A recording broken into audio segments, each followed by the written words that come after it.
Diba laging pagkakulan nag-TV ka, makadaming nagja-judge, parang makakaarte ka ba? Yes, diba, actually, yes. Parang ang daming kritisismo, hindi ka pa nga umiinit yung point sa mga proyekto. Actually. Ano gusto mo sabihin to?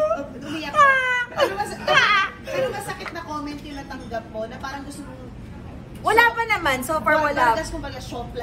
Wala pa naman po. So far wala pa naman po. Pero nakakarinig talaga ako ng mga ganyan. Yung parang vlogger. Mga ganyan. Yung parang nakakatakot kasi parang hindi naman po kami pumapasok sa mundo ng iba to compete.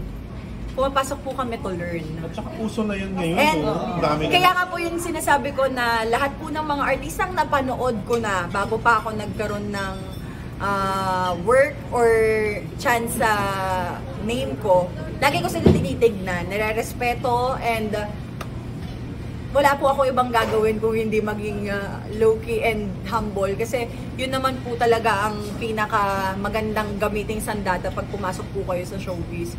And wala naman po sigurong masama kung subukan po muna natin kilalanin ng isa't isa, di ba? Wala naman pong pero ano no, nakakatuwa, parang you're so full of wisdom na what have you learned through the years? Kasi you had your fair shares of issues as a content creator. Na nakaaway ka, umaway sa'yo. Di ba isiniwalat yung mga messages mo? Ano yung mga natutunan mo from those na nadadala mo ngayon?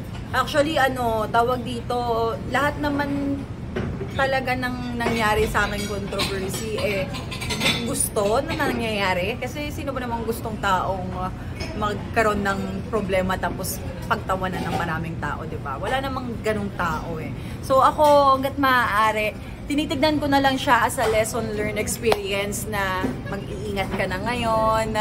And yung pag-iingat na yon hindi para gumawa ka ng masama, kundi para galingan mo lalo kung paano mo papatunayan yung sarili mo sa ibang tao.